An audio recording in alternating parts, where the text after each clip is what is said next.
Good evening, ladies and gentlemen. Welcome to National Matters.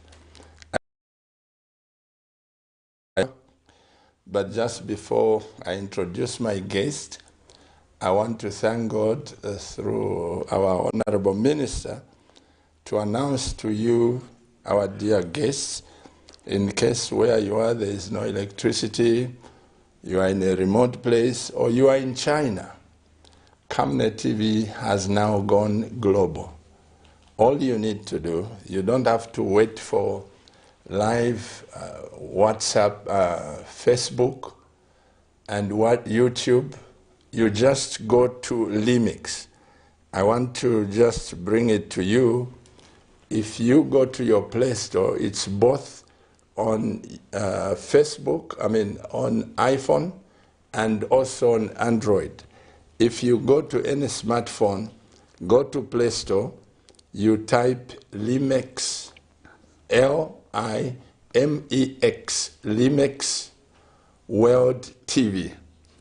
If you type that app, will come, and then you download it. Once you download that, it will give you over 300 channels around the world. So you go on that magnifying glass and you just type CAMNET. If you type CAMNET, it will come there.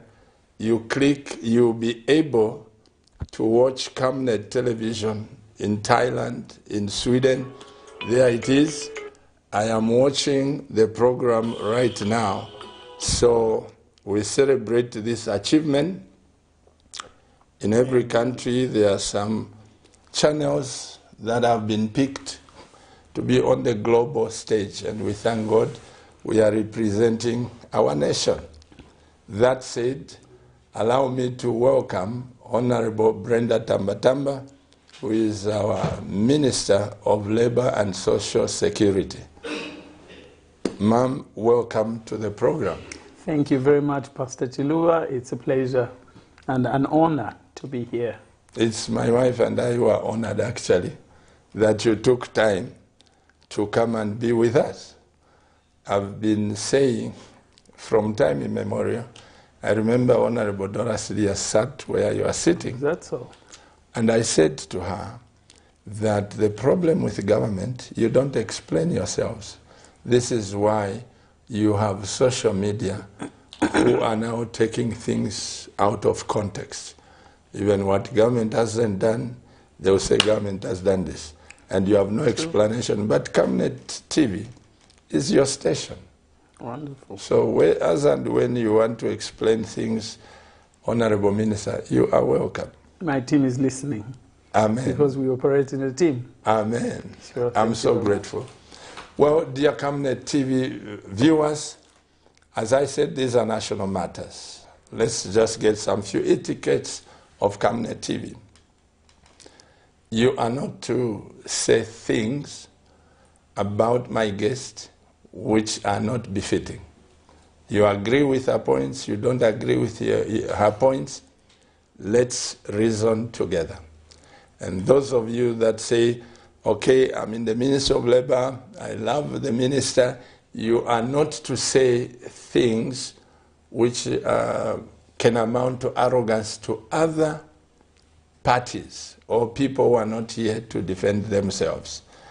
I have to protect the interests of the people who are not here. I have to protect my guest.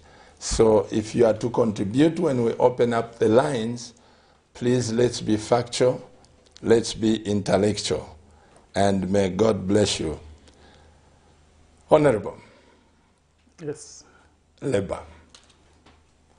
Are you aware that I think in my view, I don't know how much you read the Bible, you've never thought about this, but in my view, I think the ministry that started before the ministry of gender, that is Adam and Eve, the second ministry that started from the word of God is labor.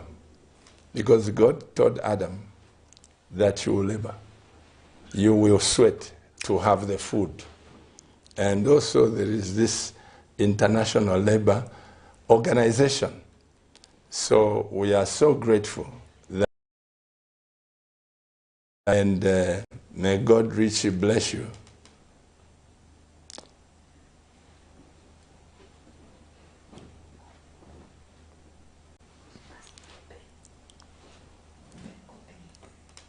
Okay, sorry about that, dear visitors. These are in-house issues.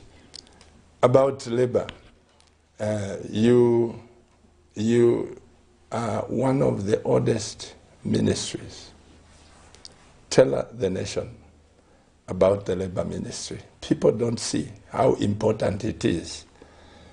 They will look at defense, they will look at foreign affairs, they will look at this, but little people understand about the Ministry of Labor.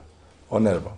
Thank you very much, and I'm very grateful that you bring up that very, very fundamental point, that in the beginning was the Word, and that word included that which you have just pointed out, that you shall live by work.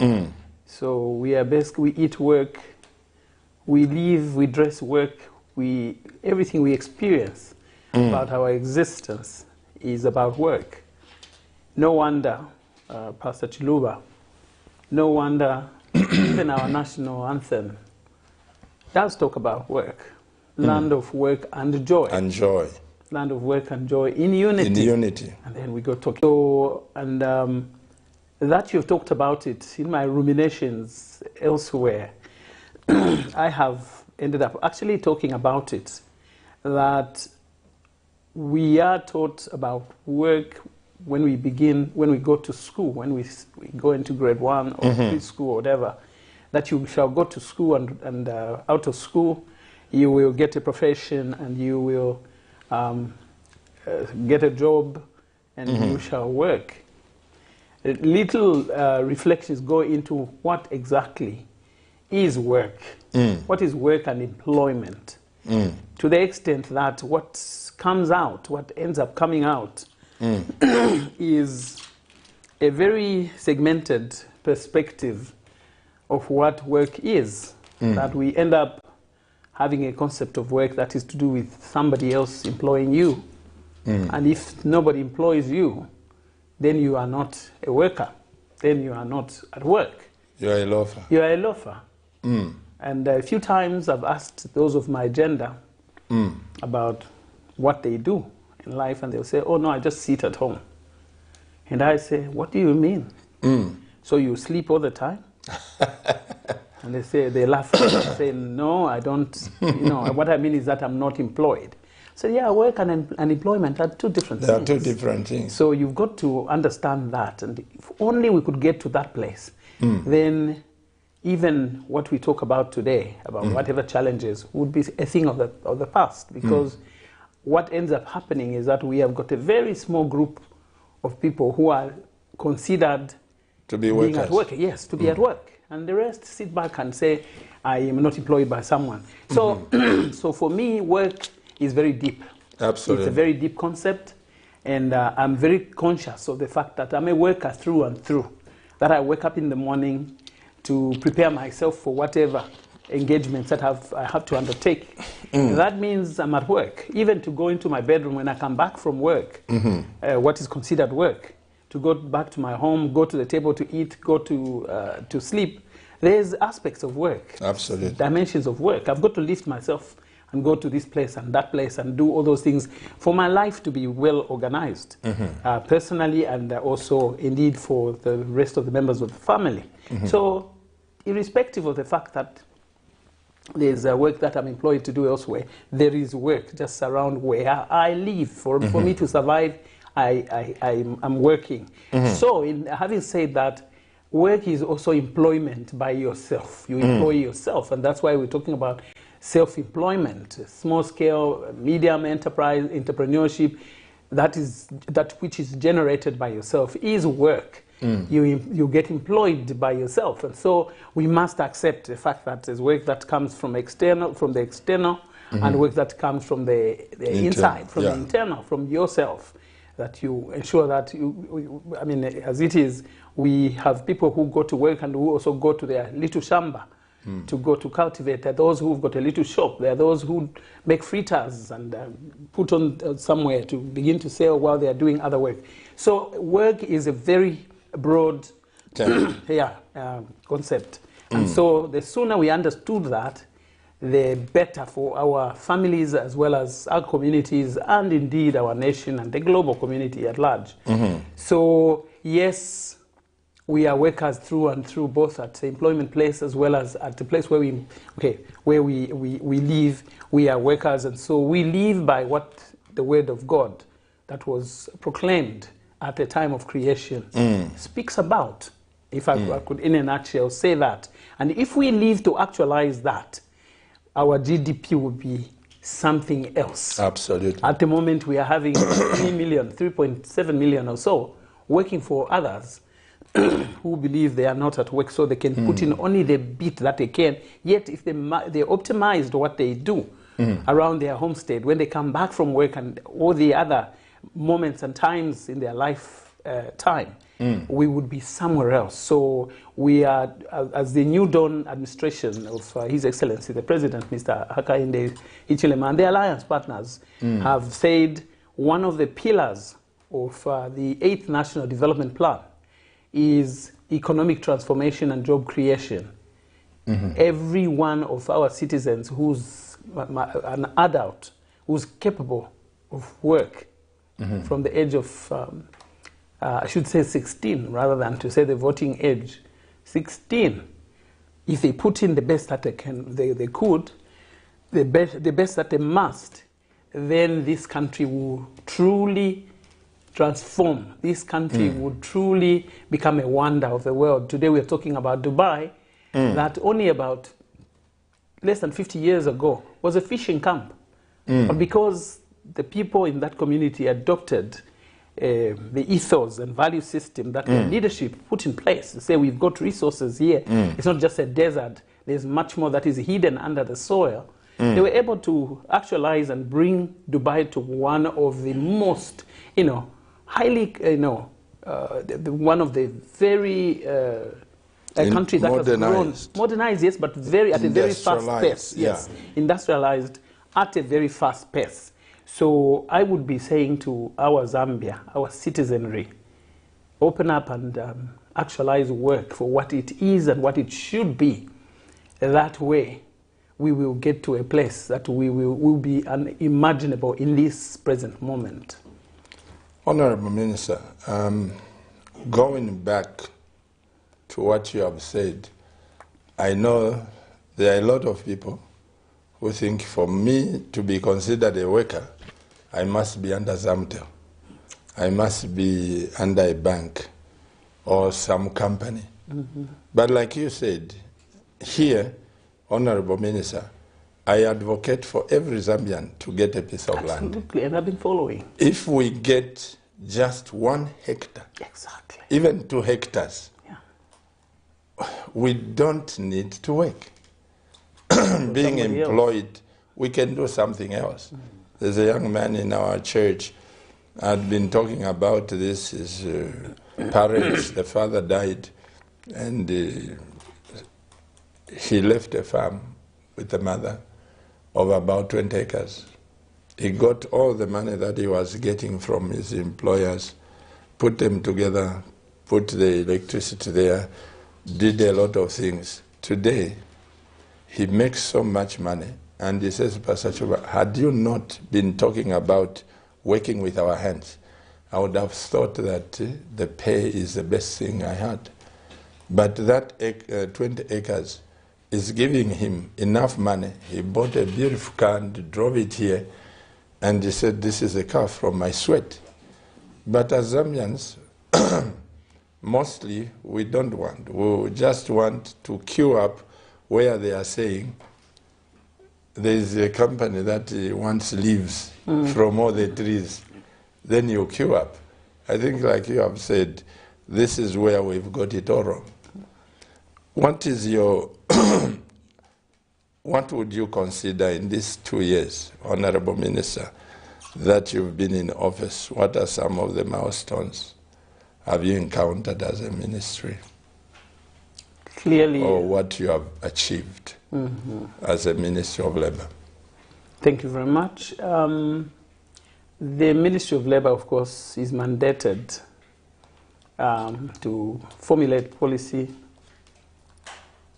and also administer such policy and regulate the employment and labour market.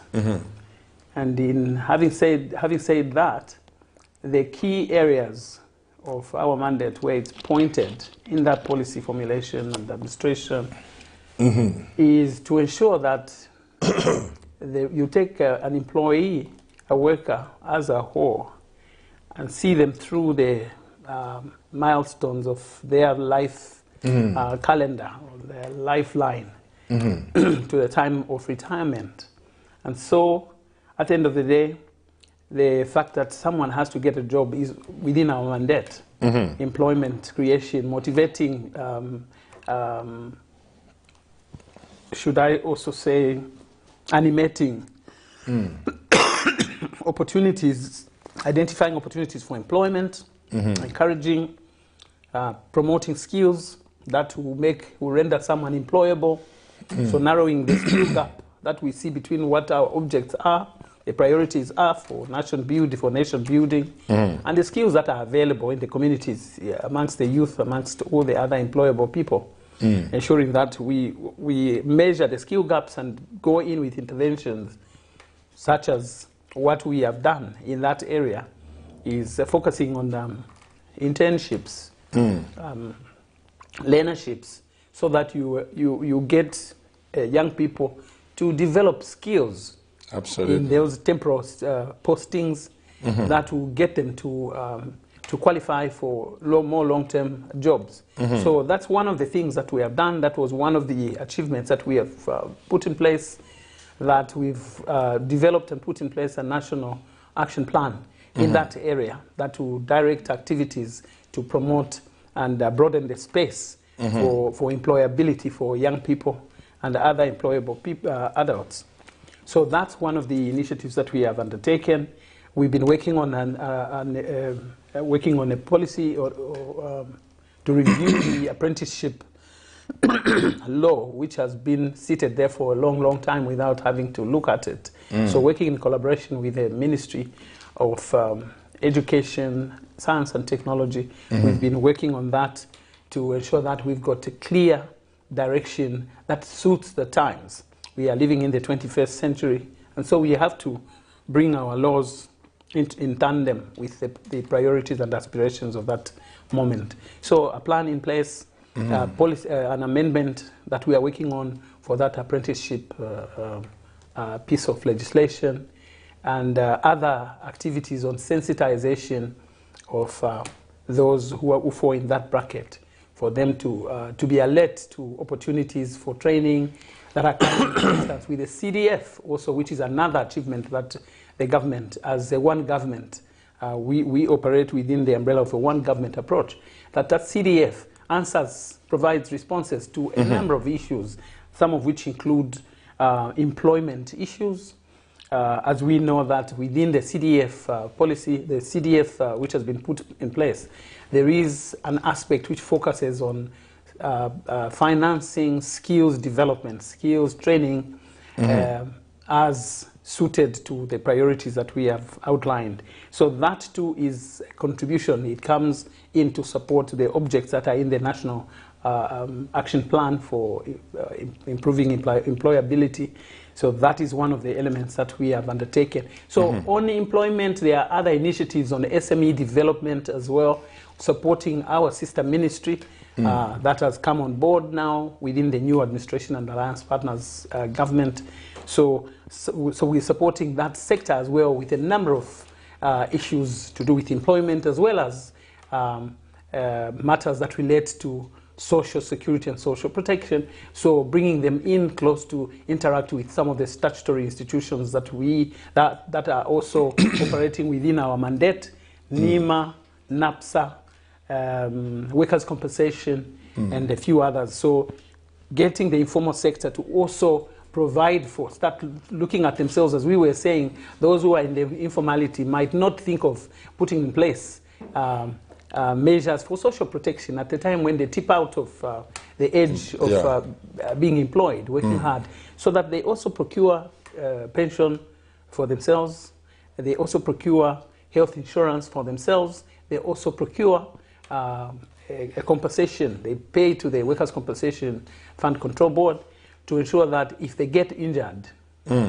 which we don't encourage, but should they, this cover for themselves. So that too is part of the achievements that we've brought to the employment space. But moving on to ensuring that workers in their lifeline, as they continue to do their work, as they work, whether it's in the formal or informal sector, private sector, public sector, must work in the condition which within the decent work agenda and away from a good package of that comes to you. There's also decency in ensuring that you don't get injured at work, that you don't end up in a fatality that could have been avoided. So in that area as well, we've done quite a bit of work. We have gone to operationalize to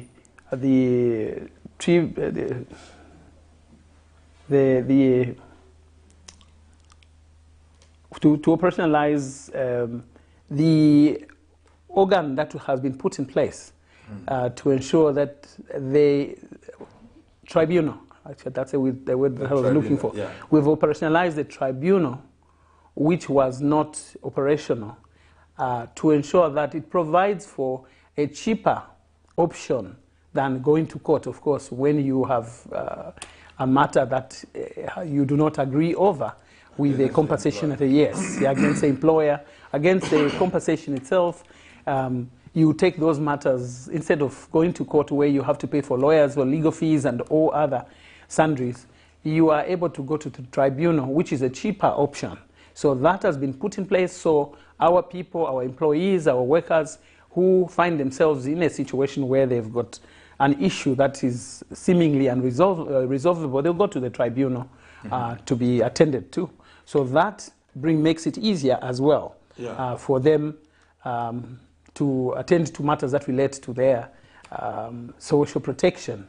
Before the tribunal, Honorable Minister, when I was growing up, or when Dr. Kaunda was in power, there was, I don't know if you still, as Labour, still have this policy that if a Chinese comes here, a Congolese comes here, and a Zambian comes here with similar qualifications, before you consider Chinese and the Congolese, you consider me as a Zambian. Is that policy still there, that where you are considering your own nationals? Absolutely, the Zambianization policy within that context is still there. Priority goes to the citizen of Zambia. And unless there's over and above other issues or other assets or other skills that are of a comparative advantage beyond what the Zambian has, we will go for the Zambian. But if we should go for a foreigner who comes to seek employment in the country, who we think will bring value over and above what the Zambian offers at the moment, who give that the government promotes the policy of employ them for a period of time with a succession plan aligned, assigned to that employment offered to such a person, so that in the process of undertaking that task, that work, that job activity, that function, they will be training their Zambian so that this person becomes a successor after 3 years or so, many years as prescribed, according to what the assimilation capacity, by the learning capacity, by the understudy. So indeed, yes, we still have that policy. We still have to regulate and stay close and ensure that the succession planning process is respected, is complied with in line with labor laws as provided in the Employment Code Act, number 3 of 2019, and other pieces of legislation. So indeed, yes, we still have that policy. I'm glad to hear that. Honorable Minister, Cabinet Television, and I'm sure other medias, they've reported cases of abuse to the workers, how they are mistreated. They are locked up in unsafe conditions. And this is not just under your government, but this has been from way back. It's been even from UNIP, from MMD, from PF, you report those conditions. What would you say to the Zambian people who are not working in good conditions? As Minister of Labor, where do they go to express themselves? That is part of the mandate of my ministry. And that is the reason why, amongst the successes of what we have scored over the past 2 years, is that we have, in the past couple of months, set up a call center. In the past, the workers of Zambia reported these matters to their local district officers, the provincial officers in the provinces where we are present. Of course, we are only in the 50. That call center is for everyone? That call center we have brought is to complement what is available in the districts, at the province and everything. Now, the call center is at the headquarters, at my office. We have a place which has been set up and which is offering that kind of a service where our people, irrespective of where they are in the country, they can call in to that call center. And we have gone ahead to even begin to pilot a toll-free line on Zamtel, 7010. 7010 on Zamtel, 7010. 7010. Yes, on Zamtel.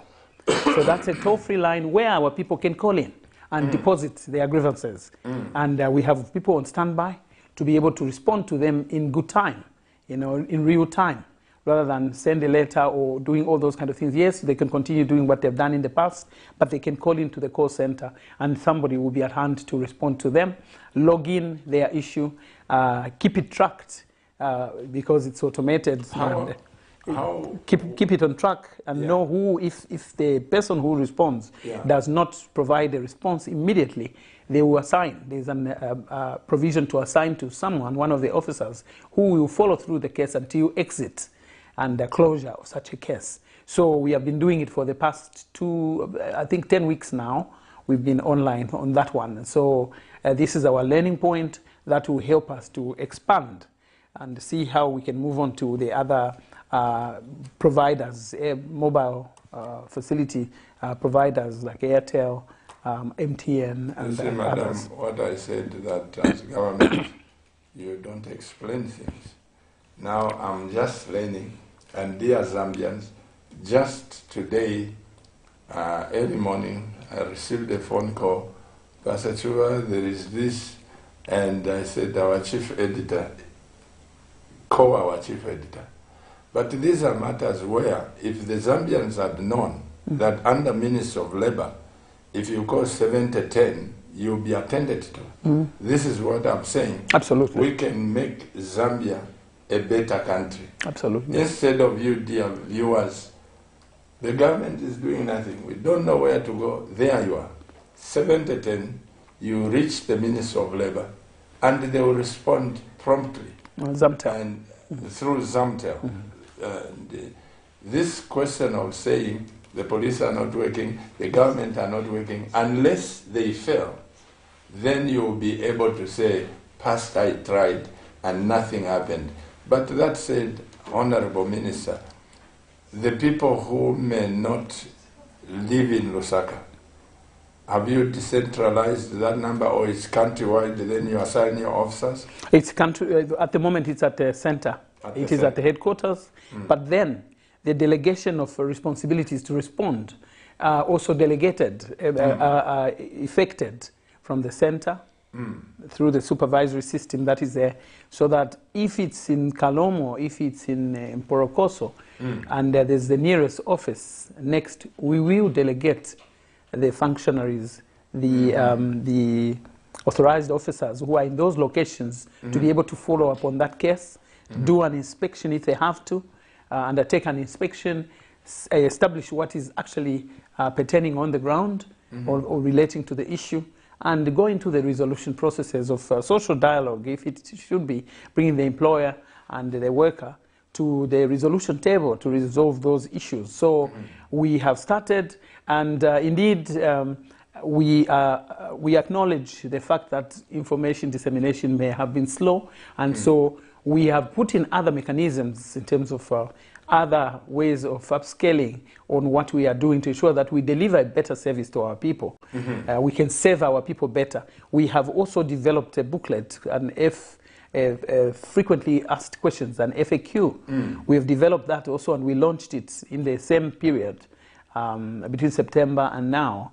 We launched that booklet that interprets, explains the different laws, the different aspects of what is contained in the labor law, so that those questions that people ask, they can easily pick up the booklet. It's online right now on our page, on the Ministry of Labor's Facebook page, that they can pick up on that and read and are able to follow through, even on their own, without having to get someone to come along with them. So all these initiatives are being put in place, Pastor Chiluba, to make it easier for our people to get a service promptly, compared to waiting forever, compared to waiting until the Labour Commissioner responds to their question.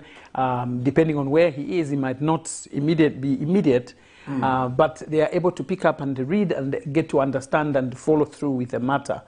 In some cases, which they can follow through without having to wait for someone to come and support them, because they understand what to do, where to go, relating to the frequently asked questions, because we've been compiling the questions that people ask, the grievances that people bring to the ministry, and on that basis, we have developed that booklet. So you can see an array of services that are being put in place, Pastor, to ensure that we give a better service, which is consonant with what we talk about in the new dawn, that is, people should see the real new dawn, that things are happening differently. So we are complementing and adding on and expanding on what we found in place to expand the service, so that it's much more comprehensive and much closer to where the workers are. So in relation to what else we have been doing, I've talked about some of what we have done with the tribunal. But we have also recently held a conference, a big conference, international conference on Vision Zero, that is also supposed to spur extra care by entities, by enterprises that employ, by workers themselves, to adopt a safety culture that would ensure that we have got zero injury. It is possible to attain that when everybody is alert, everybody adopts that as a culture, to do the rule of the thumb. Check out A, B, C, D before I start to conduct my work, to ensure that I'm safe. Check out ABC to ensure that I protect my colleague at work and all that. So there was a conference in Livingston that was graced by the Vice President, I honor the Vice President, and that put us on the map to connect to the rest of the world, to learn from others as well on what we can bring to Zambia to ensure we achieve that Vision Zero by the year 2030. So that is another initiative that we have pushed through. And besides occupational health and safety, when we go to social security, Pastor, you know that this country has seen something unprecedented, where we all believed that pension can only be drawn upon when you are done, when you have retired. And in this case, many people have gone to our Lord without having to benefit from what they have been saving, what they were sowing for many years. It ends up, in most cases, being enjoyed by others who remain behind, members of the family and so forth. But this government, the president himself, took it upon himself, the promise he made when we were in opposition, to say, we shall restructure, we shall reform the pension system to ensure that it brings maximum benefit to those who contribute. And indeed, we have seen something different. Very few other countries are undertaking this within the region, maybe one or two others, to ensure that people can take out some of their pension before they are actually, while they are still working, a partial withdrawal. And people have seen what has been done, 400,000 of our workers, out of the 900,000, 400,000 have, after 900,000 who are at work, have benefited, that they have drawn from their money. 9 billion kwacha. 9 billion kwacha is a lot of money, has gone into the economy between April, when, in fact May, in April the President assented the NAPSA Amendment Act that allowed for the partial withdrawal. And in May, so he assented in April, in May, NAPSA actualized this at an admirable speed, that people went in the very first day and they were able to come back 2 days later, a day later, they have collected their money.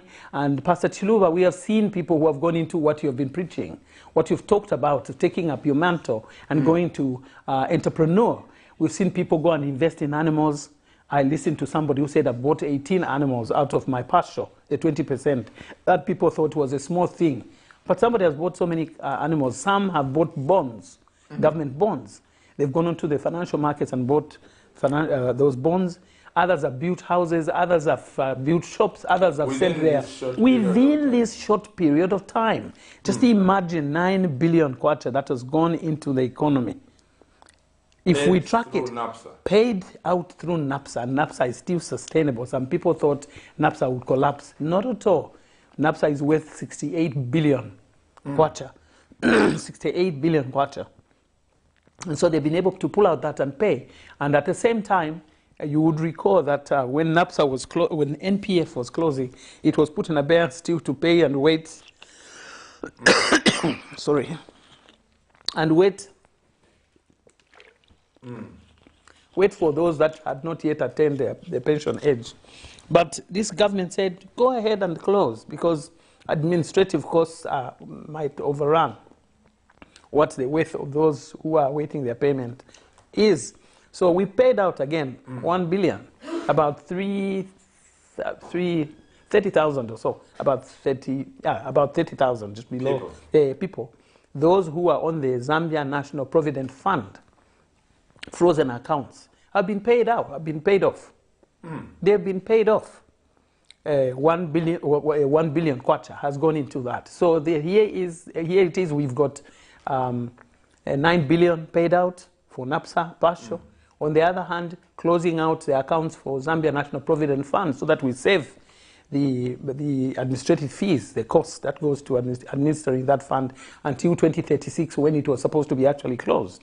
This government has managed to put tabs on it through, by ensuring that NAPSA put a strategy in place to pay out and close effectively, move on and stay with NAPSA alone. So much money gone into the economy, so much money gone into families, whereby if every one of those people was to adopt the strategies of fish farming, avocado, horse farming, and all the other enterprises that some of which we've been promoting, you would see amazing things. And I know that a few years down the line, as we track, I know NAPSA will be tracking to find those entrepreneurs that have made use of this money. There will be an impact. There will be an impact to this economy because of the policies and the measures that we are undertaking at the ministry on behalf of the government. With all that amounts that you have mentioned, Honorable Minister, why is the general public complaining that there is no money? Because 10 billion, 9 billion... It's 10 billion altogether. 1 billion offloaded. Yes. And Zambia is a small economy. Why is there no money circulating? I believe, I suppose, maturation of entrepreneurship. I believe in the current moment, it's the same money that was seated in the banks from NAPSA, holding it on behalf of the pensioners in those financial systems. It is in this moment that they're starting to multiply, like the one who has bought animals. The animals will start breeding. Yeah. And we will see in the next 3, 4, 5 years, we'll be able to see, only then will we be able to see the impact of what has gone into the economy. Because now, other than NAPSA investments, making the money on behalf of the pensioners, it's NAPSA making money on the 80% remaining for those that have drawn. mind, it is by choice. If you don't want to take in the 20%, you leave it. You leave NAPSA to invest for you. But for those that have taken out the 20%, we know there will be an impact because NAPSA is investing, they are 80%, they are investing in other ventures way beyond probably what one entity would be doing. And so I'm sure when we start measuring going forward, we will be able to note. It will be notable that investment, more money has come in and people are beginning to multiply it, and it's starting to become another layer, to create a layer that comes into the GDP, what is created and they translated into the GDP. So it will happen. It's going to happen, seeing what cases we are seeing and hearing the stories we're hearing from those that have taken their money to go and reinvest. So there's more money. And it's to do with mindset, Pastor Chiluba. It's a mindset of our people. It's a mindset of us that we have to tweak. And that's the reason why you've been doing those enterprise talks. Absolutely. Is to get our people to psych themselves, to get to a point that they see more than what they have always traditionally seen. Do you see what I see? You know? So the more we say, do you see what I see in what you've got in your hands? We will see more people beginning to transform the way they look at work, which we started with, and how it can be used at the household level to multiply that which you have. And I think our people are getting to that point, that place. We will get there. We are getting there with all the different interventions that are coming through from many, including CAMNET and indeed ourselves at the Ministry of Small and Medium Entrepreneurship, at the Ministry of Youth and Sport, and all the other interventions that are coming through, including what is coming through from agriculture, mining, artisanal mining, and all those initiatives. We will see something in the pipeline. If you remember, Honorable Minister, I think just before you came into power, I interviewed President Church. Yes. You remember that interview? And one of the things that I asked him, President, when you come into power, are you going to employ all the Zambians? He said, Pastor, it's impossible for any president to tell you that they can employ every citizen. I asked that question deliberately, and he answered correctly. You see, there is this notion in us people to think that the only way to be comfortable, to succeed in life, is to work for ZESCO. You know, I think that you have an uphill battle to educate all of us. True. And I say that because your ministry is very key. You are the mother. All the workers, once something goes wrong, labor. All the workers, something goes wrong, labor. But they do not understand that you have put all these mechanisms in place, you know. And just about that, Honorable, what are you doing about compliance with the recently advertised or reviewed minimum wage for workers such as security guards, general workers? Because amazing enough, Honorable, I've met workers here in Zambia who get paid 300 kwacha. And these are workers who work for international companies. And that's where the pain is. 300, 400 kwacha. What can somebody do with that? And even me, in my humble work, I can't pay a child of God, a person made in the image of God, 300 kwacha. What would you say to that, madam, as regards to compliance? Are the companies complying? And if they are not, what is your say? Yeah, the ministry has continued to undertake inspections as the key compliance tool. And one of the things that we've brought on to our table to again improve, continuous improvement, to improve the way of conducting compliance activities is to integrate ourselves.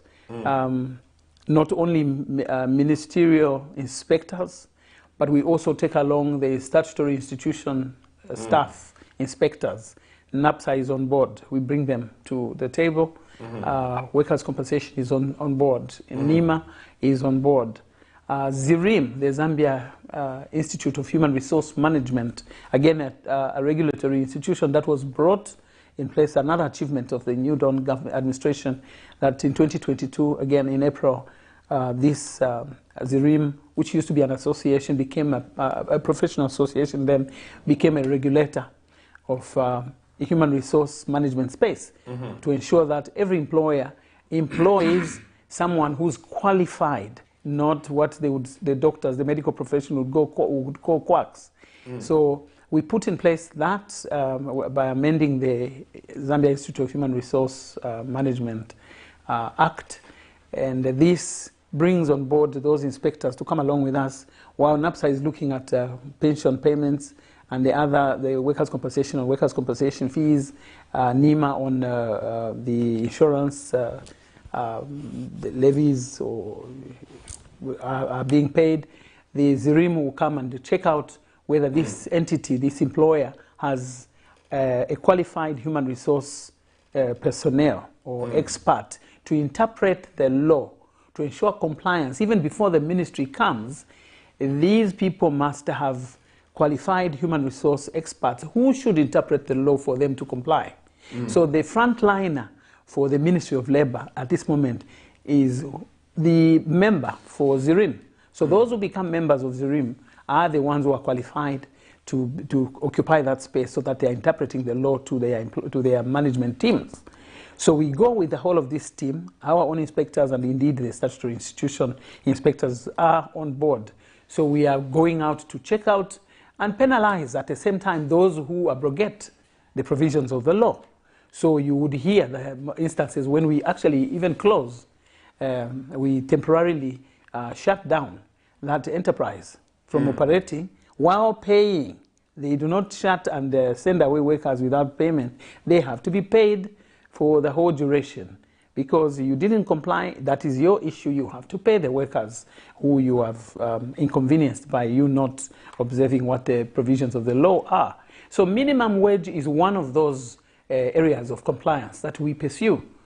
And this morning, just this morning, because I'm sure you heard that this has been revised, because it's supposed to be, the provisions of the minimum wage are supposed to be revised every after 2 years according to the current Act, Employment Code Act. So because of COVID and whatever else was happening in between, there was no review of the minimum wage from 2018. So this has just been undertaken. But we know that even with the provisions that were in the 2018 statutory instrument, many of them were not following that. As you said, that you've met people who are paying that much. These are the types, when we go out for inspections, that we penalize. These are the types that for who, if they do not take heed the first time we go to advise them, because we believe in social dialogue. We believe the employers are our partners because they provide employment. We believe the workers are our partners because they're providing the labor that produces for us as government to even take in a revenue that goes to ZRI to provide for social services. So we believe in talking. We talk the first time. The second time you're not listening, then we take measures. We pull out the penalties as provided for in the law. So we've been regulating that space for minimum wage accordingly. Now we have revised the minimum wage for domestic workers, for what shopkeepers. Maybe I'm behind there. What is revised? Basically, the system and the law of the country provides for what is backed by the Constitution, that the freedom of association.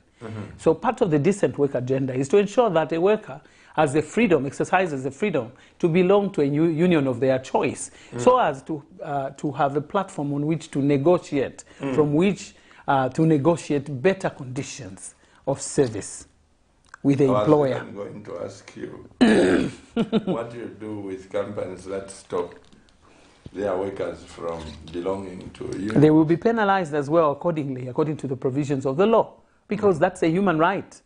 It's provided for and backed by constitutional provisions. So you cannot stop someone from belonging to a union.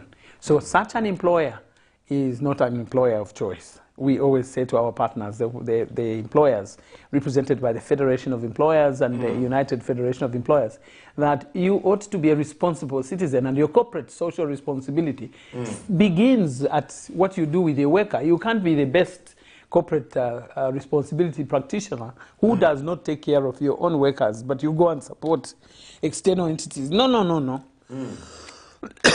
So the law provides for penalties to manage that space. Do you, in your minting out the penalties, Honorable Minister, sorry to say this, do you deport certain culprits if the company is managed by foreigners and they fail to comply to the policies that you have set? Can you shut the company and deport maybe the chairman so that others may learn? Within what is provided for in the Act, is how far we will go. But deportation also has got another, is provided for in another jurisdiction, not necessarily my ministry. If we should find that there are extenuating circumstances that will call for such, we would recommend to the Ministry of Home Affairs, and they cover that jurisdiction of deportation, if it is the kind of solution that is required in that instance. So we collaborate. We can shut yes, we can shut the company for the period to resolve. We give a period to resolve the matters that we have come across from the inspections, the findings. If the findings tell us that here we must shut, we will shut for excuse me, for a given period. When they have resolved those matters, when we inspect for follow-up, we will open or we will extend, given what within the responses to the contraventions. So we will extend, or we will remove the penalty, or rather the punishment, and let them begin to operate. Because we are mindful that shutting the operations of that industry takes away the opportunity for more employment. Like I said, those who are in employment are even fewer than those who are not in employment. So we are mindful to balance the equation and make sure that we do not bring undue pressure on the economy. So, but we will follow the law to the latter. We will follow the law to the latter. Forgive me to ask this sort of ignorance. You realize, Honorable, that some questions we ask on behalf of the people. Sure. So that people may learn and know.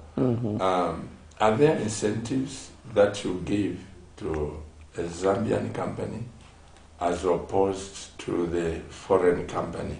Are there incentives? Like you come at the airport, you feel dignified by saying Zambians here, even though sometimes Zambians will take long to clear their passport, but you find Zambians here, foreigners here. Are there some incentives that you give as ministry so that Zambians can be motivated? I think that is within the one government policy. I'm sure, Pastor, you would recognize that the Citizen Empowerment, the Economic Empowerment Commission was set up for that reason. And within that act, there are provisions that would give preference to Zambian companies, in particular ways to motivate, encourage these to grow, to expand within the environment of their nation state. So the CEC Act is what provides for those kind of provisions to encourage Zambian enterprise to proliferate by giving those particular incentives. So not necessarily in this one ministry, in the Ministry of Labor, but across the board we use all the different pieces of legislation collectively to be able to spur employment creation. So the CEC Act is basically the act that provides for that. I asked because there are a lot of complaints and Zambians don't know. I'm glad that you are here to shed more light. We don't know that there is a difference between the money you get from CDF and CEEC. These two when my wife and I visited the Citizens Empowerment Commission, Yes. what do you call it again? The Citizen Economic Empowerment Commission. Absolutely. When we visited, we found that their rates are so cheaper than even the banks. Exactly.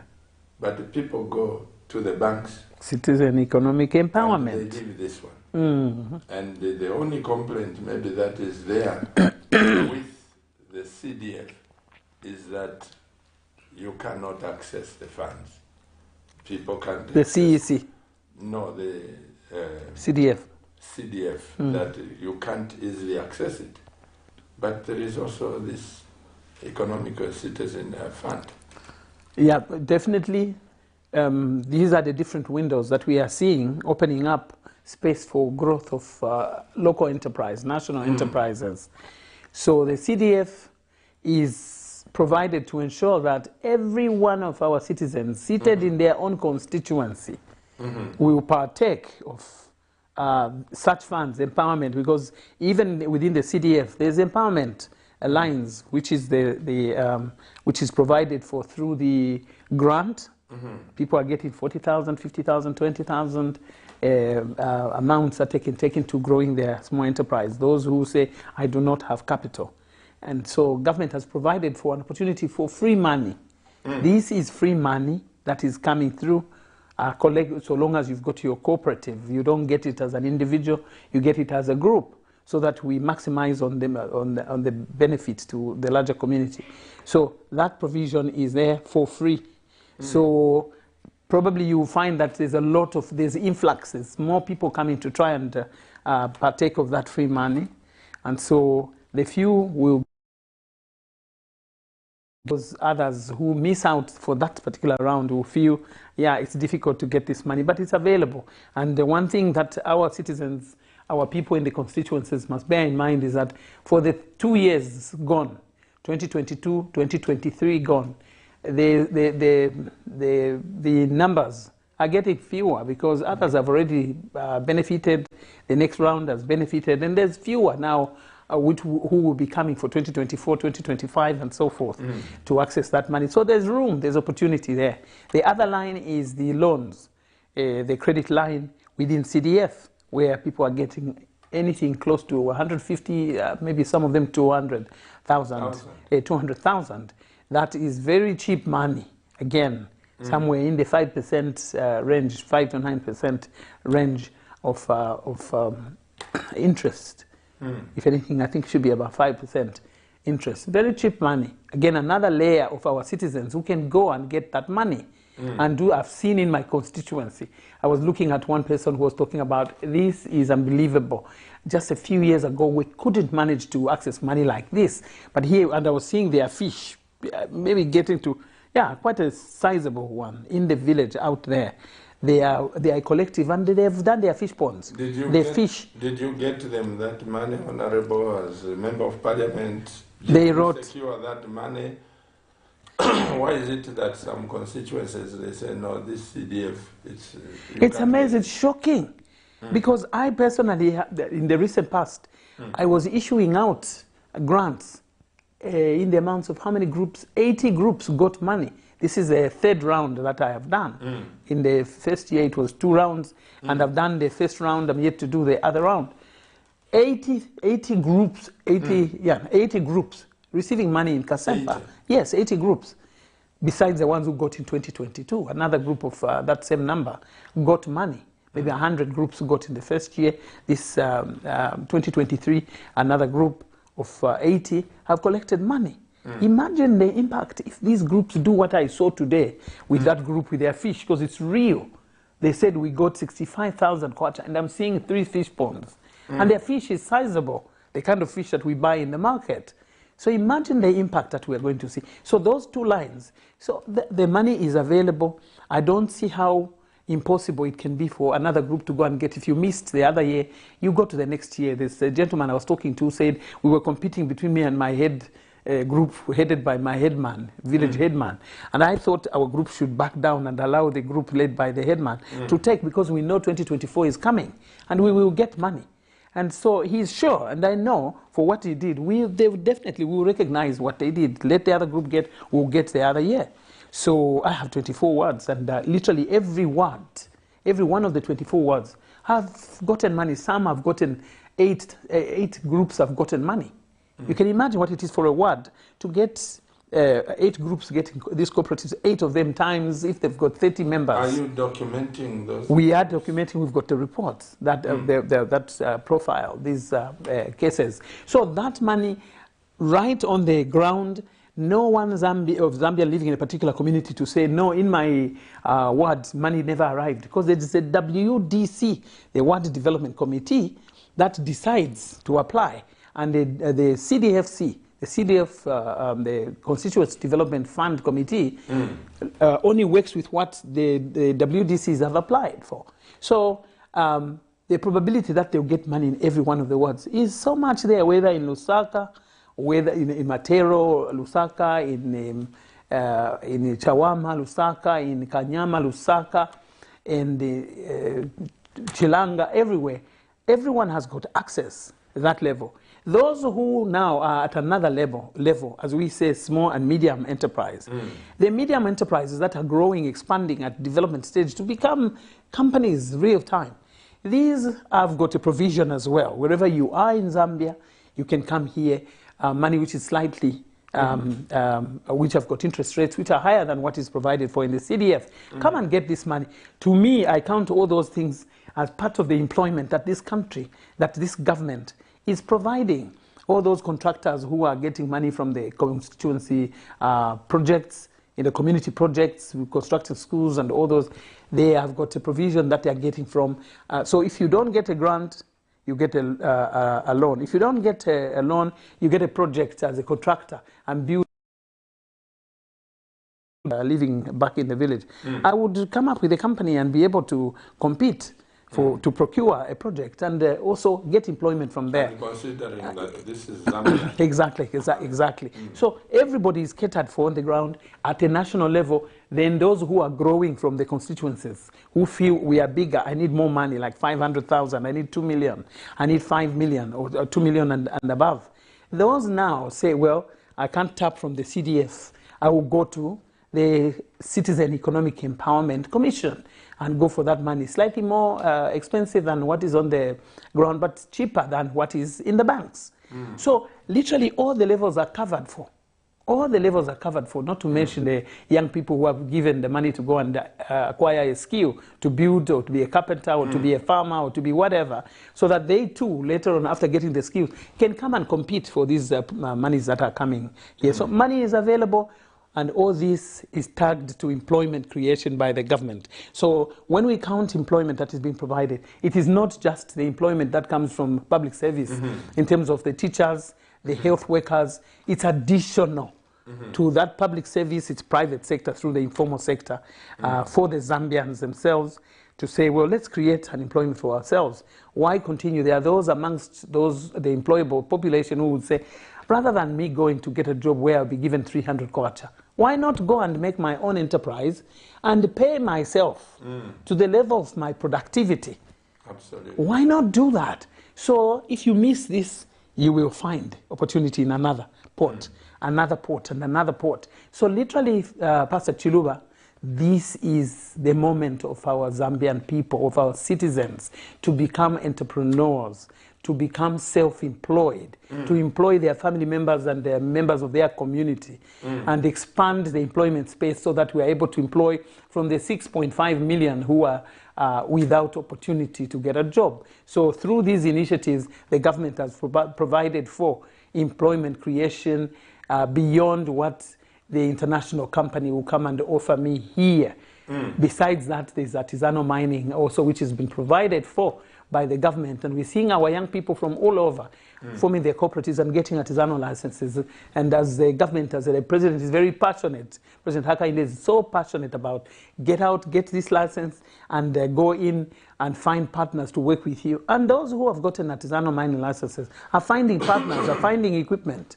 And we will see something else, again, from that angle, that provides for employment. So I can talk about what we are achieving at this moment. As a government, in terms of employment, we have created, and we are creating that elasticity year by year to ensure that we expand on what we found to get more of our people, other than talk about decent work agenda for those who are in employment already, think about providing opportunity through these financial empowerment provisions that government is putting in the budget, in order to accommodate more of our people who have not yet entered the labor market, so that they also get employed by someone and eventually get to a place where they have partial and employ themselves. Absolutely. So partial is another financial instrument for creating jobs. Just something, Madam Minister. I go back again. You know, we come from the 70s. Yes. I've just remembered that some of the people are being mistreated by some companies.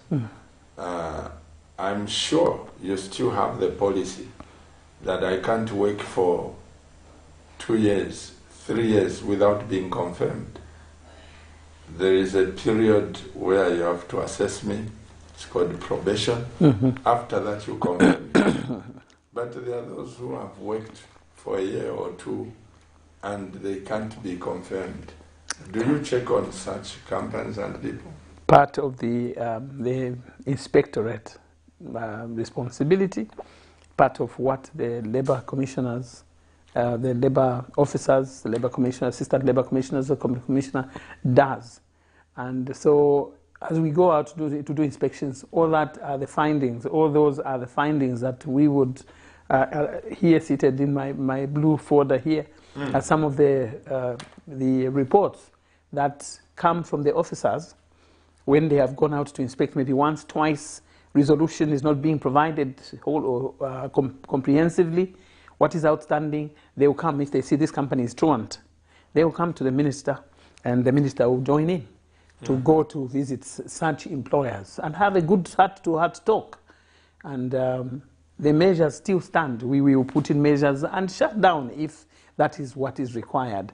So I can only invite all those to come through to our offices, through the channels as we shared earlier, 7010 report. Yes, 7010 report to on Zamtel. Report such cases, and we will go. I know we do not.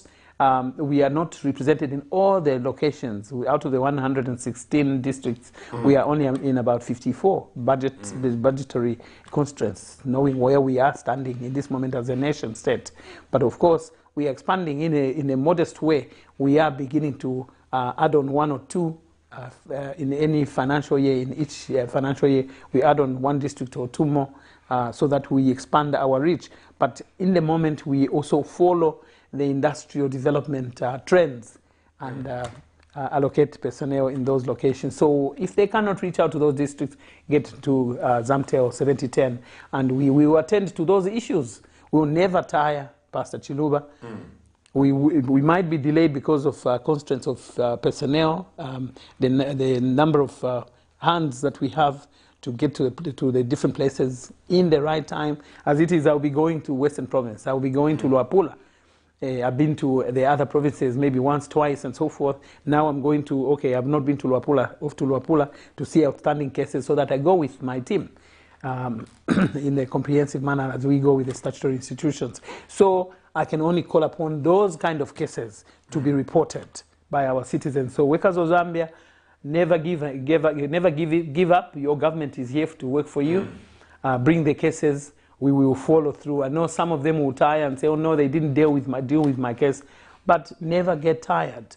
That's why we are putting other mechanisms, including that frequently asked questions booklet, so that information is readily available with them on what they can do. And besides that, get to call that number. And there's a Zamtel landline as well, which I have not memorized, also which can be reached.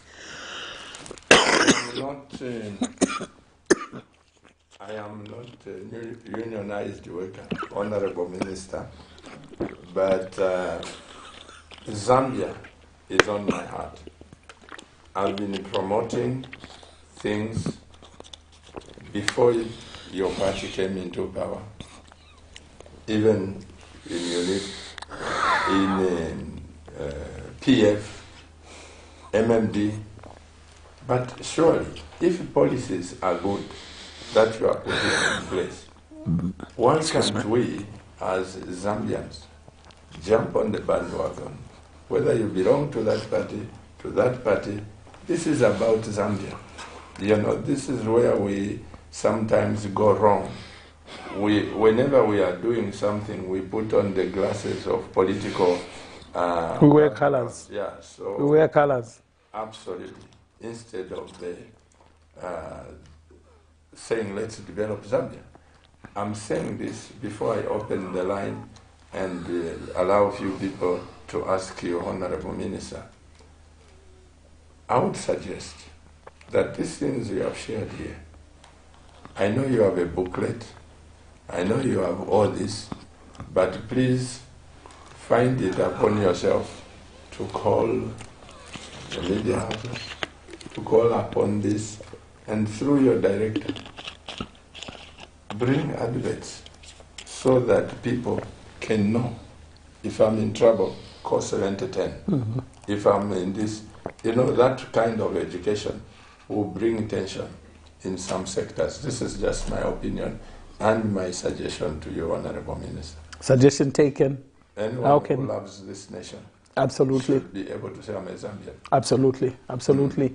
More information is required. Indeed, I acknowledge that. It's something we are working on, and that's the reason why you see we start pulling out those different initiatives.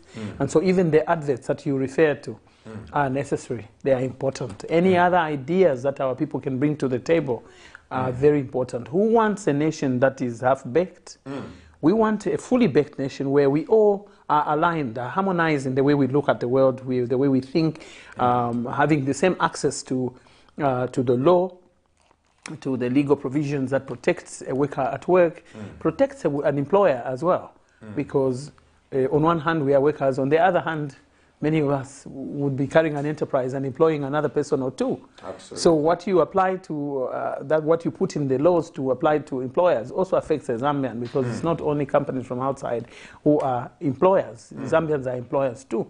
So indeed we're looking for a moment where we are united.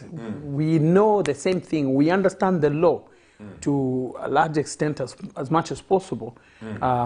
To have enough information to be able to respond to some of the issues that we encounter in the workspaces. So clearly, yes, the way forward is to find more and more platforms. We are planning on getting to, other than what we are doing tonight with you, to get to community radio stations, to get to all the media platforms and churn out information that our people should have access to so that they are able to reach out for help in the shortest period of time. So yes, I can only say yes to what you are saying, that perhaps if it's putting, we may not have budget always, but we will have to be innovative to find a partner or someone who we can work with within some of the... Yes. Call some of the people that are benefiting from your government and say, give us money. Exactly. Because one of the things that I said, Honorable Minister, I run a football team. Yeah. A football team of less privileged boys, but they've got the talent. In South Africa and in some other places, they have a budget for communities. There could be people that are benefiting from your government. You give them this, and they are failing to plow back in the community. True. You should also visit them. True. And say, we did this for you, what are you doing for the community? Taken. Like where you come from, Kasende, through, what's this, Northwestern. The trucks that come from there. And all this, they are interested in taking the gold, the copper and everything. They are not investing in the road. Absolutely. They are not investing in the community. Absolutely. You know, so some of those people, madam, bring them to book. We'll join you. Thank you very much. And of course, we will also come to you and say, please, Pastor Chiluba, just for a couple of times in a week, Yeah. Put this advert as you run this program. You might want to put this so that you are giving to the people of Zambia who are receiving that information on what to do. And thank you for that. If you had not come, a big section of society, they would not have had the information you have offloaded. True. And I can tell you, Honorable Minister, don't underestimate this station. It goes in every direction. I've never heard all quarters of society. And you're coming here. I know we are a step ahead. Absolutely. In absorbing that information. That said, Honorable Minister, I am not the encyclopedia of all questions. Let me open the lines to the Zambian people. As I said, the Honorable Minister, I'm not defending her, the Honorable Minister is not here sitting like Solomon who had all the wisdom to answer all the questions, who killed who, whose child is this. The questions she may not answer. You give her time, she'll answer them in Parliament. And but what she can answer, she'll answer. So the lines are now open, and also the text messages can start flowing. Those of you that have asked the questions, Mr. Director, if there are people that have put questions, okay, there are the questions. Honorable Minister, I've seen that you have I've seen that you have approved a new minimum wage. The fact is that even the previous one, minimum wage, was not adhered to 90% of the employers.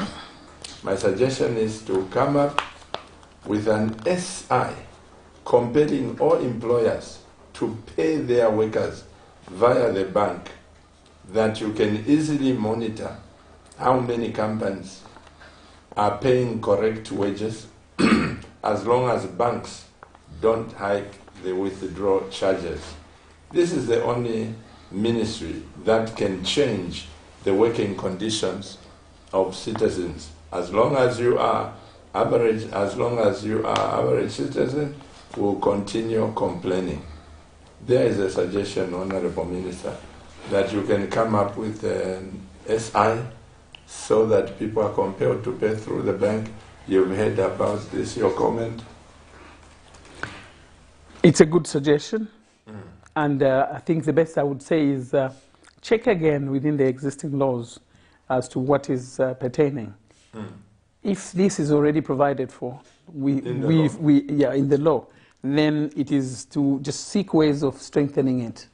Opportunities there, the window of opportunity is there that we are amending. We are seeking, we are getting submissions, we are receiving submissions for amendment and of the Employment Code Act of number 3 of 2019, and an approval in principle was given by Cabinet to go and amend so that we tweak it to suit the times.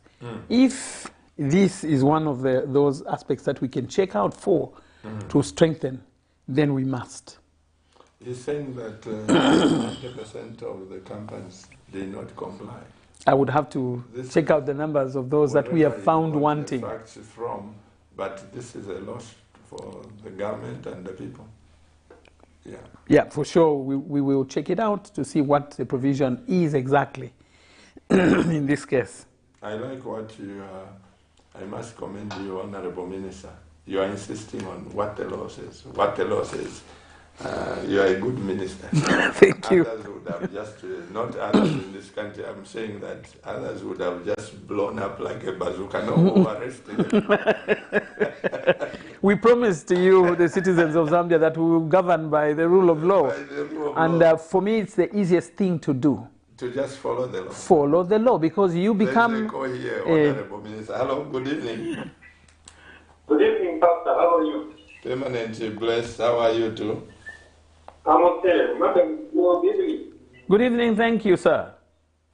I'm calling from Chingora. Your name? Yeah, I've got 2 questions. What is your name? Oh, my name is Mukandawire. Musonda. Mukandawire. Mukandawire. Dr. Mukandawire, how are you? I'm okay. Why are you saying Sondatora? No, I didn't hear English. You know, it's a foreign language. Dr. Mukandawire. Yes, madam. Yes, sir. I wanted to ask, why can't we in Zambia, you as policymakers, categorize businesses that should be done by indigenous Zambians and foreigners? Because I don't see it okay for a foreigner to come in Zambia and start making blocks. Those businesses should be reserved for Zambia, so that at least Zambians can participate in those businesses with the CEC in place and these grants that have been given. Those businesses remain choice for Zambians. Foreigners tell them to do businesses that are upper than those. Then the second one is this, about the foreign labor that is coming into Zambia. The what? I want to believe that the Ministry of Labor is also participating in issuing work permits. I've seen a lot of people that are coming in Zambia to work in Zambia, jobs that we Zambians can do. And there is an influx of foreigners at the moment, and they are getting a lot of money at the expense of us Zambians. There was at one time President Carter brought the issue of equal jobs for equal pay. That has died in natural death. So please help us in the issuance of work permits so that the foreigners, are not. Oh, Dr. Mukandawire, sorry about that. I know the line is cut, but did you pick what you were saying? I picked 2 years. Yes, Pastor. The need to categorize businesses that Zambians, that must be restricted to Zambians and not to foreigners. Block making and other types of. This government, Pastor, is a listening government. And as much as possible, you've seen that we are aggressively pursuing amendments to the law to suit the aspirations of our people, and also not forgetting the agenda within the debt restructuring. We have gone out there to seek out duration flexibility from the lenders who we have borrowed from in the past, and so we have to pay back. So we know that with the amounts that are involved in this, we will have to undertake certain measures to speed up that economic recovery, because it's an economic recovery period, to the extent that we'll be able to be in a mode, after a few years, a mode to stand up and say we are productive enough now, we can start paying back what we owe the others, and also at the same time keep and maintain the prosperity agenda, development agenda for our country, to sustain that as well. So within that mix, the government, your government, Mr. Mukandawire, has to keep the balance to ensure that we are able to respond to the goodwill that we've gotten out from the other countries, and maintain that same line I talked about succession planning and so forth, and use it to ensure that we accommodate our people in these foreign labor. No, I've moved to foreign labor, categorizing the businesses. So we attract as much as possible the foreign participation of investors who bring more money, because they are coming with more money. We need the dollar. We trade through the dollar. That's right. And so if we're going to expand that space for investment, then we are calling on everyone to come along. But take note that we have talked about all those initiatives, financial spaces, financial opportunities, you know, financial empowerment opportunities that have been provided by government. These should spur our people to jump in the space. Look at this. If there was enough investment of those investors, influx of the investors who have come to take some of the slots, how come we still have the 6.5 million or so who are out of employment? It means there's still a lot of space. There's a lot of space for our local investors, our Zambian entrepreneurs, to dive in via the grants coming from CDF, via the loans coming from CDF, via the money, the loans that are coming from CEC. So share the space during the recovery period. Excuse me. Let's be realistic and allow more participation. Get to learn from others. The skills that come from elsewhere. The modes of business that come from elsewhere. Eventually we will get to a place where we equalize, because there's still a lot of space for investment in the country. The second one, which is foreign labor, Zambians can do. Why allow, and Zambia and the Ministry of Labor, you are involved in giving permits. It's in the same vein. For the people to make blocks.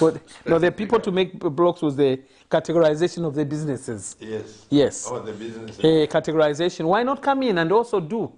We will need more, 100 more, even 1,000 more to make blocks in this development phase that we are in. What does it take? It's money, isn't it? Absolutely. So some of those who are going to work in those enterprises of the foreigners are making some money. When you make that money, what do you do with it? When you make that money, are you going to match it with a CDF grant? Are you going to match it with a CEC fund and go and set up your enterprise? For now, let's get to open up the space for more resources to flow into the country so that we have an opportunity to borrow, to work within those enterprises, make some money, go and set up our enterprises as well. And the local person always has the advantage. You carry the advantage when you start competing, making the same quality. Learn from others who are using new technologies. So there will be a point at which we will have to allow others to come and compete with us. Even the developed countries, Pastor Chiluba, developed nations like America, Canada, Australia, UK. Finland, UK, we've seen them giving visas. Free visas and many other incentives to attract labor from elsewhere, to say come in, to attract investors from elsewhere, to say come in. If we close out, we close out opportunity that comes with the learning, the knowledge transfer, and much more that comes with it. The knowledge transfer, the financial resource that comes in, the FDI we're looking for, because we can trade amongst ourselves as a family. Between Pastor and Mrs. Chiluba and the children, just trading amongst yourselves. Will the business expand? Absolutely. You're circulating the same money amongst yourselves. So when you bring in others to come in and compete with you, there's more money that has come into on the platform, and so you will be able to draw some of that money and bring it to yourselves and upscale, optimize on the resource that you have, and opportunities open up for the Chiluba children to also expand and set up their own enterprises. So Zambians will have to, in this moment, learn that other countries have grown because they opened the space to come and trade with others, allow others to come and trade within their environment, but they must take a keen interest to collaborate, work in partnership, which is what the president talks about. Go get an artisanal license, work with these people. Go and get your company and invite a foreigner also and work with them even to make blocks and so forth. Eventually you get to learn and you might take over as they go out. One thing I learned, Honorable Minister, yes. like Dr. Mkandawire said about business for foreigners and for locals. One thing that I learned, sorry to say this, somebody said, you know that China, Pastor, cannot allow not even America to make cigarettes because from there, it's government. They control that. Things like beer, they control that. There are certain key sectors that brings money.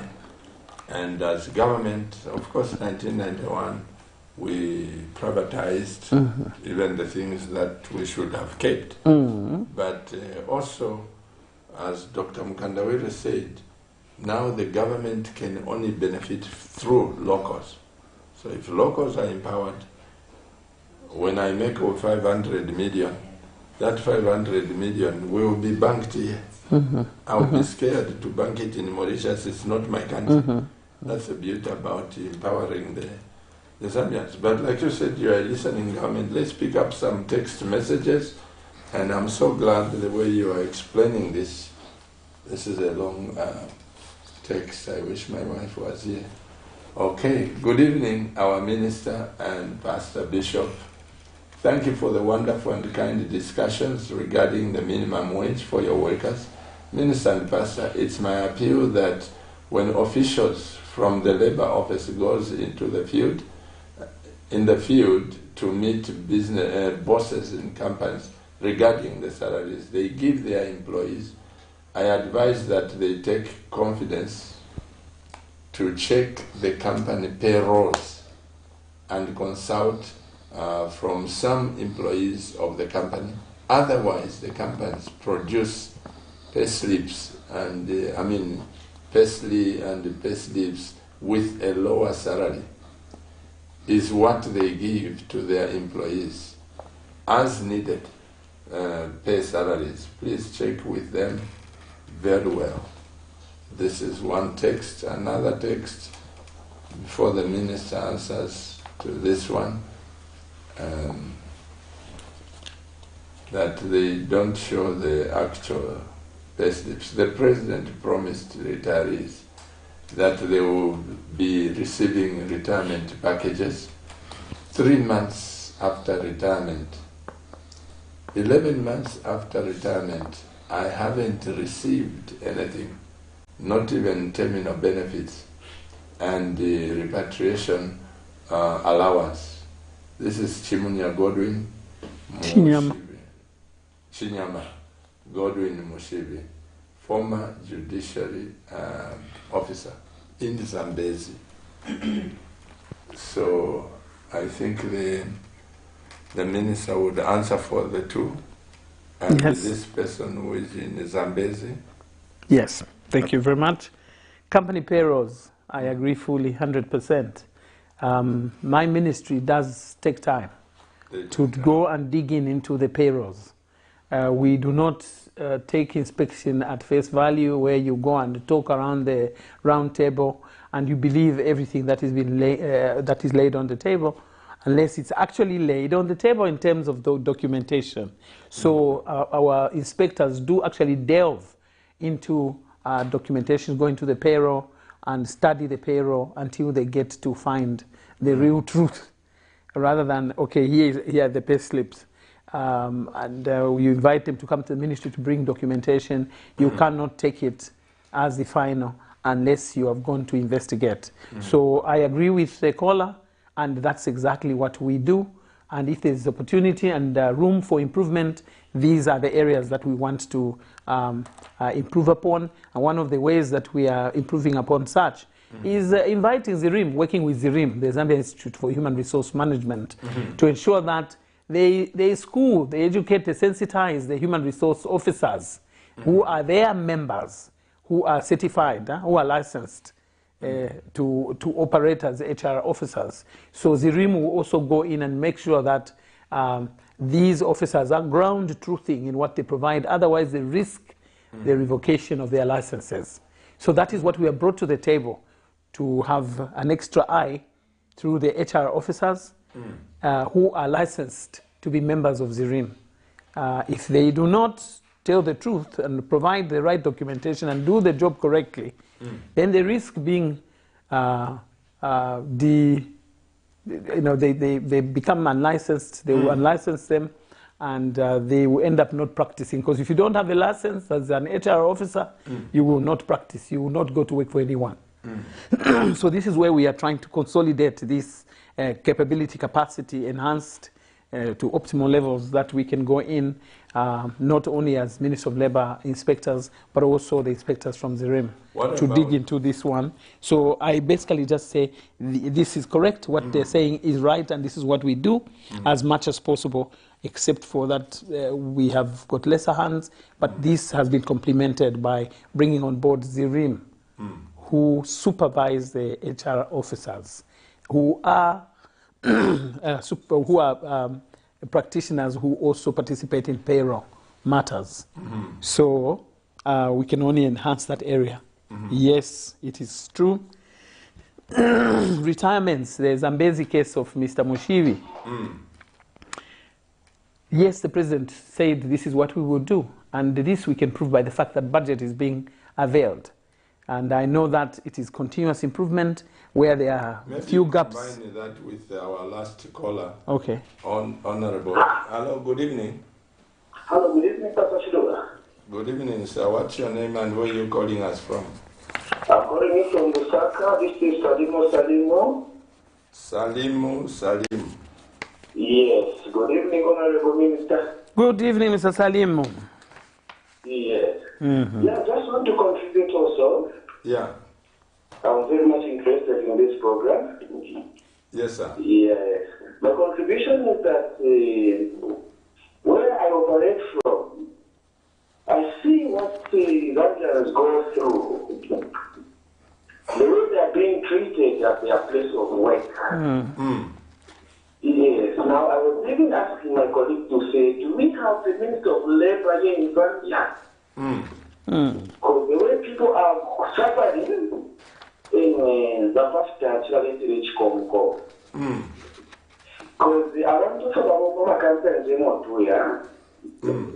So we show land. That's why now let on the Minister of Labor, they come up with a program whereby they employ a lot of inspectors that can be going through the companies and see how Gambians are being treated. Or they just send someone like a shushu to just go there and investigate. Because as I'm talking right now, there are some companies, mutuma companies utupanga mabwalwa babalepanga mawine ayafulile. You can feel people when you see that I tell them they are drunk. Some they are 15 years, 16 years, 14 years. And they won't be on a cleaner. Every night, every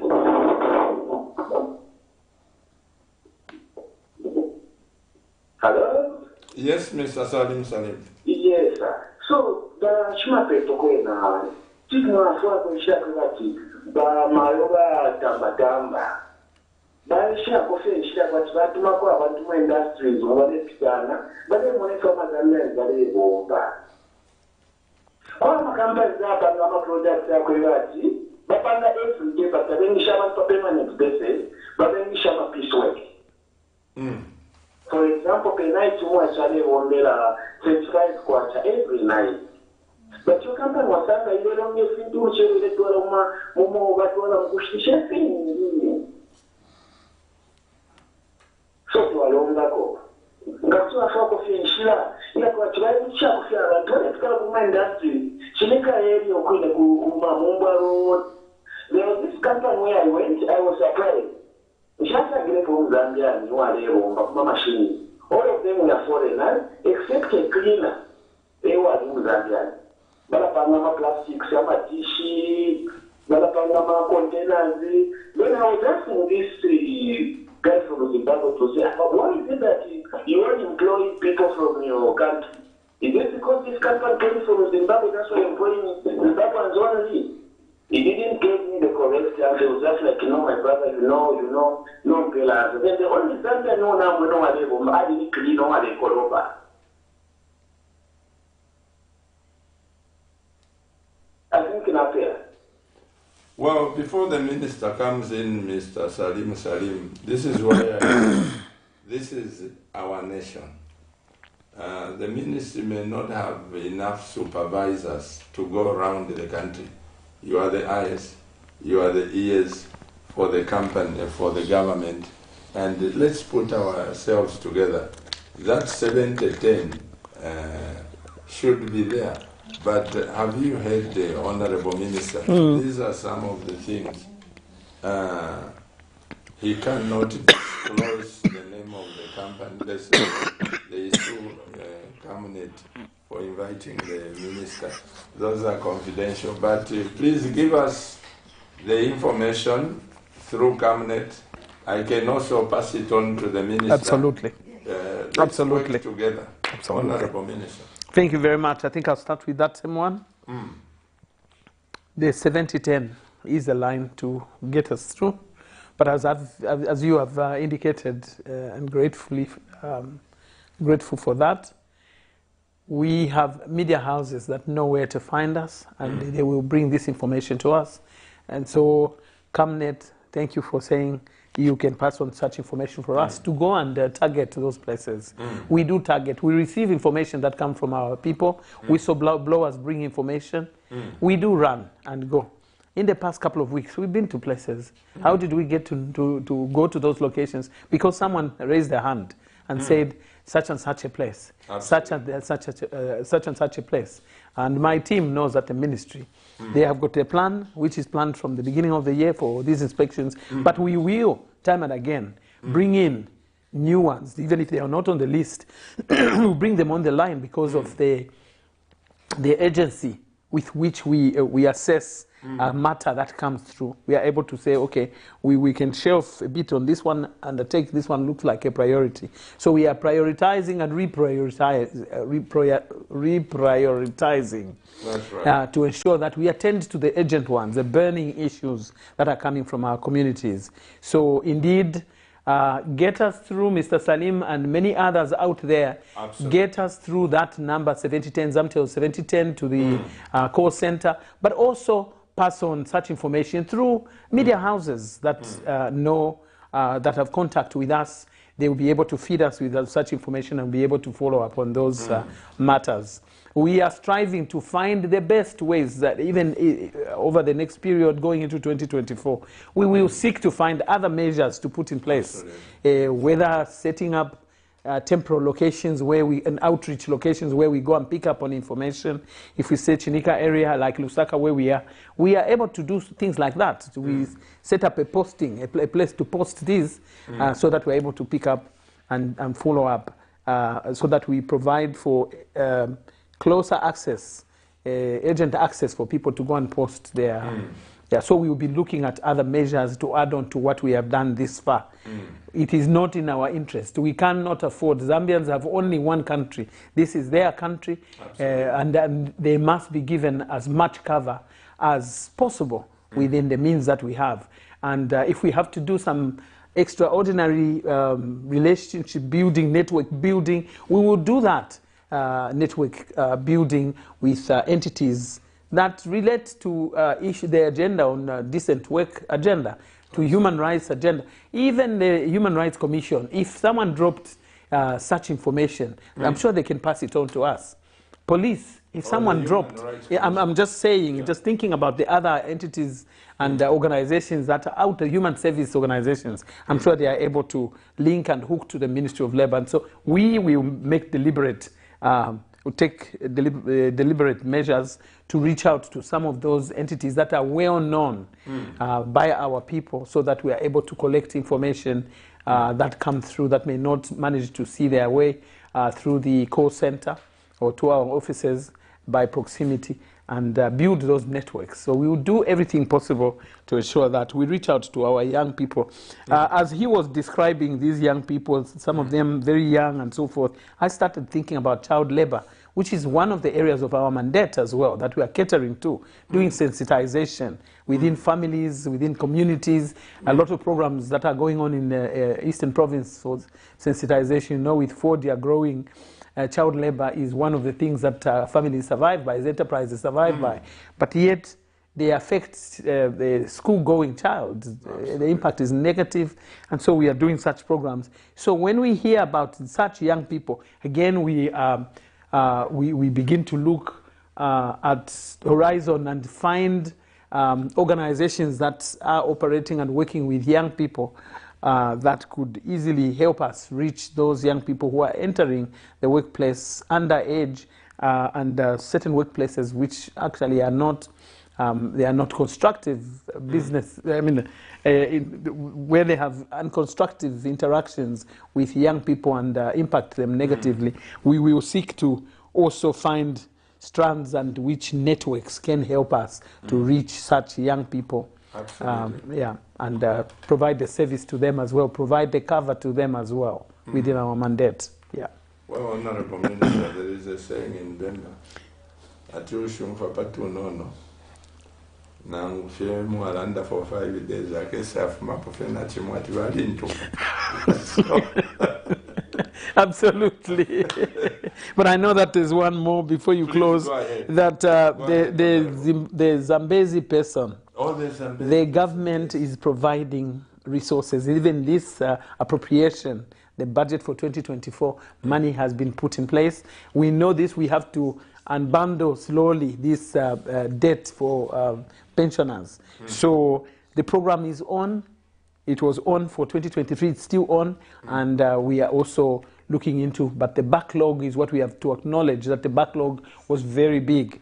And so the intention is real. This government wants to ensure that those who are going off on pension must be paid out within 3 months, and that's our intention. If there are any backlogs, the government will definitely look into and attend to such matters. So I invite this gentleman to contact the office of the DC in that location where they are.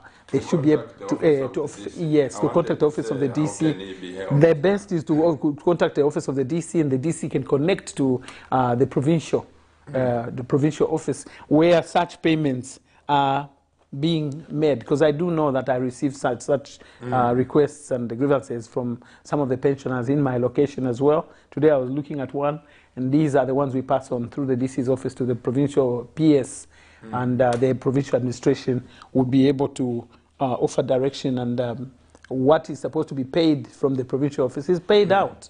So yes, this is our intention, this is our plan, and we mean business because there's a budget provision that was allocated this 2023 financial year, and even 2024 financial year. There's also resources that have been provided to pay off our pensioners. It is their money. Why would government want to continue holding it?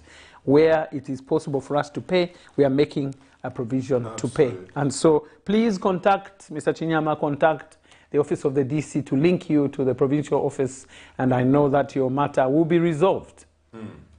Yes. Well, Honorable Minister, I'm very grateful that you have come to articulate matters here, and also you've ably guided the matters of law, and you can't please everyone. But those abusing the little children, I can only say, Mr. Salim, please get in touch with Cabinet Television. Absolutely. Or if you have a pen, please write this number. It's my number. It's found on TV, but write this number. Then I can pass it on to the minister, and she'll put the people at work. It's you that can make her an effective minister or a failure of a minister. If you get involved, we will work together. We'll succeed. If not, we will say this government is not working.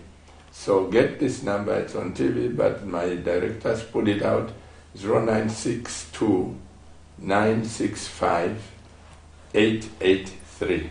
And just write me a text, 0962 965 883. If you write that, send me the text, I'll pass it on to the minister. Your last words, Honorable Minister, you want to admonish the nation, or your last words? I think, Pastor, I have spoken so much about, passed on information to the workers, but I think this is a moment at which I must speak to the employers. That employers, I've said it before in many fora, that an employer and an employee are inextricably intertwined. Absolutely. You pull out one of them, the objects of the other will never be achieved. For the employer's enterprise, you take away a worker and leave the money there. Well, will the money move and be able to deliver the goods? Will the money move and move the equipment to produce? It will not. Okay? Whichever way, wherever you get them from, they are your workers. And your culture of managing your human resource, which is the #1 capital, is what makes you succeed. So, and I've said, social corporate responsibility or corporate social responsibility starts at how you treat your worker. Absolutely. You can go and donate a university out there. If you do not treat your workers properly, you are not a choice employer. You are not a choice employer. You have no ambassador to speak on your behalf. You have no social protection, the real protection, the social security that your employees will provide for you. So it is in your interest that you deliver on what is expected competitively, because there are out there employers that are worthy, employers that achieve together with their workers, and they achieve abundantly. Absolutely. So this is my appeal, that you have to be a choice employee. In the future where we're going to, we are hearing those statisticians from statistics that certain sectors will have to pull up their socks to compete for labor. Because even on the Zambian scenario, in mining, for instance, you find that it is not our labor market alone. Congo DRC is tapping from here. Australia is tapping, also collecting from here, because Zambia's skill dates from a long, long way. So, and some of the Zambians, we hear the skill levels, their ability to adapt to new technology is very high. And so they are becoming a commodity that is highly, valued across the world. Canada is also coming to Zambia and taking some of our young people who were trained a few years ago, are gone. They are operating and working in Canada, working in Australia, working in Congo DRC. They are working, some of them even to Latin America, places like Chile. And so you will have to run for your human resource, not run for your money, for you to be able to operate your business. So I can only call upon, reiterate what this government has talked about, reiterate what the communities, the Zambian people are saying, value and treasure your human resource, train them, improve their stewardship, to treat your business as their own and protect it. Your productivity will go higher and higher. The motivation, when your employees are well motivated, when they know you care for them, around all corners in terms of their social security, their pension, their safety at work, safety and health at work, you take maximum care. And all the other angles of what the labor market requires, what the labor law requires, then you know you have invested for all times. So I'm calling upon the employers to do the right thing. And I'm calling, at the end of the day, I'm calling on the employers to take care of their workers, which are jewels for the business. That's right. Motivation shall be abundant, and your workers will stick by you in the hardest of times. And give you profit. And for the workers as well. There is your side of the business as well, your side of accountabilities, because they say to every right, there's a responsibility, there's an accountability. As a productive worker, you will be promoted, you will be recognized, a decent work will come. Why? Because as a collective, all of you are putting in the level of effort that can grow and expand that business, bring more value. And that value then can be, in return, be shared by the enterprise owner, because to appreciate your level of effort, and you deliver a win-win situation when the behavior on both sides is in line with the law and is in line with a global corporate responsibility and accountability and governance tenets. So we are looking to a Zambia where the two recognize each other, and for that our ministry, my ministry, will continue to promote and grow the art, develop the art of social dialogue between the employer and the worker under the umpireship of the government.